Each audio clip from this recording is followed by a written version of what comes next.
오늘 저는 대한민국의 미래를 위해 관용과 협업의 정치를 말씀드리고자 합니다.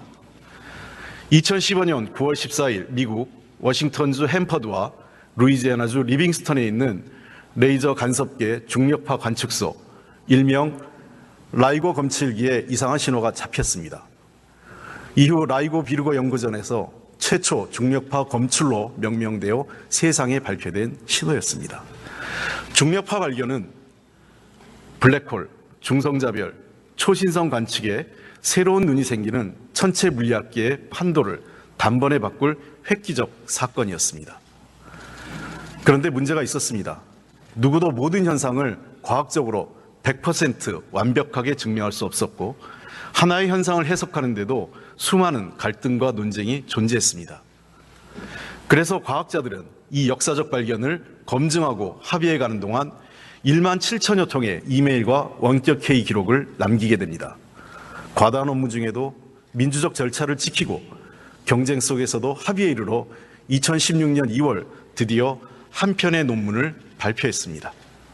그리고 다음에 관련 과학자 3명은 당연히 노벨 물리학상을 수상했습니다.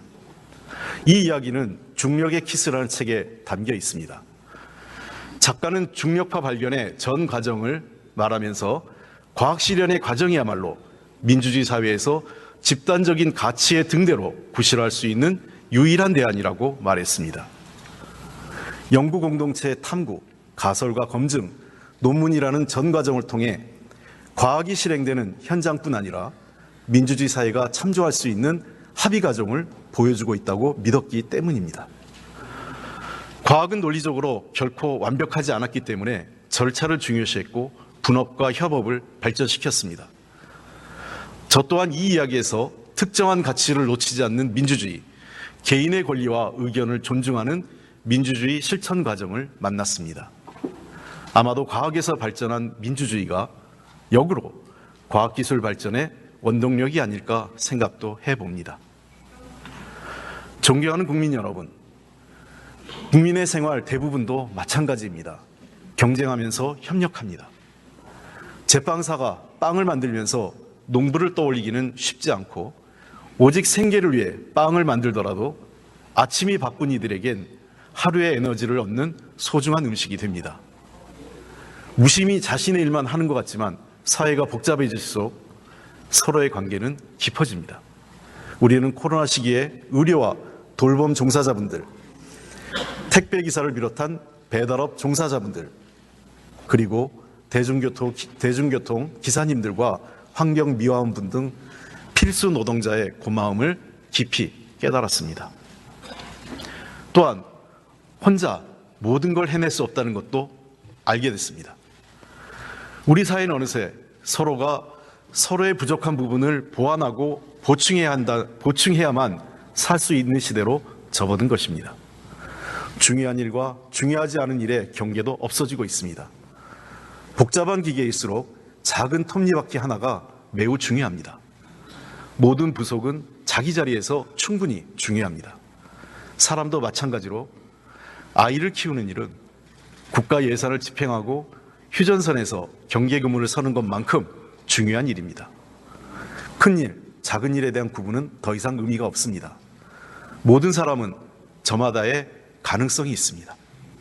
누구든 언젠가는 모두를 위해 도움되는 일을 할 수 있습니다.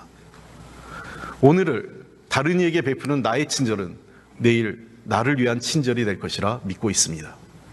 지방이 중앙보다 중요성에서 떨어지지 않고 중소기업의 부품 하나가 대기업 제품의 성패를 좌우하기도 합니다. 비정규직과 정규직이 하는 일은 모두 동등한 가치를 갖고 있고 노동자와 사용자가 협력해야 회사도 발전하게 됩니다. 아내와 남편, 부모와 자식, 구급공무원과 대통령이 서로 존중하고 의견을 나눠야 하는 시대가 된 것입니다. 소통하고 협력하는 것이 우선이 시대가 된 것입니다. 존경하는 선배, 동료원 여러분, 대한민국 정치는 아직 이 길에 다다르지 못하고 있습니다. 우리 정치는 상대를 인정하고 존중하는 것이 부족합니다.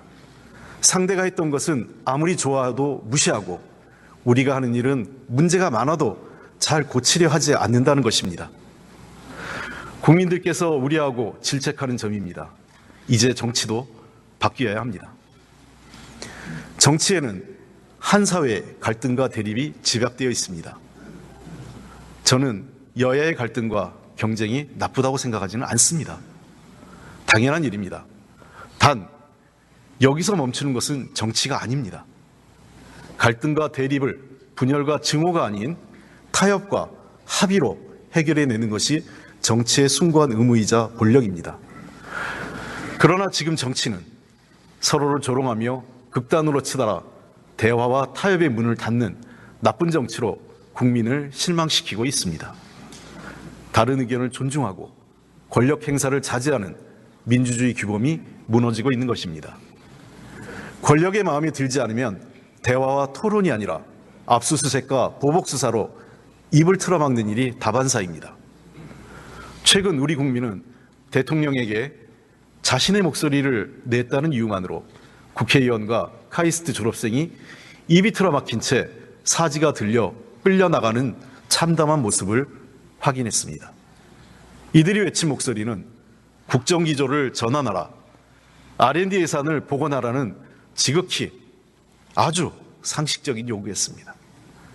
그런데도 이에 대한 대통령의 응답과 사과는 일체 없었습니다. 이 자리에 함께하고 계신 선배, 동료원 여러분, 이 모습이 과연 우리가 그토록 자랑스러워하던 대한민국의 민주주의라고 자신 있게 말할 수 있겠습니까?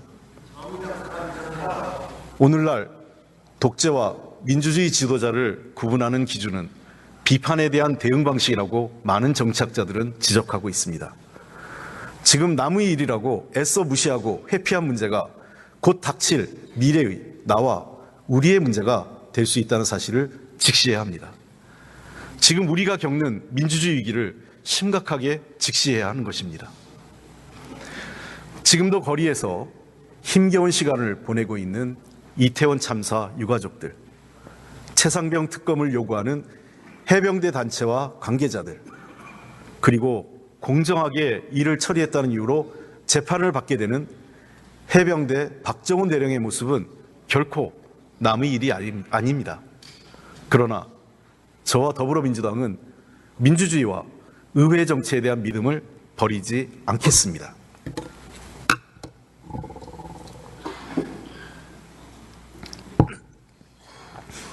민주주의를 이룩한 위대한 대한민국 국민을 믿기에 무도하고 무능하고 무책임한 권력에 힘껏 맞서겠습니다. 더불어민주당은 국민과 함께 가야 할 길을 걷겠습니다.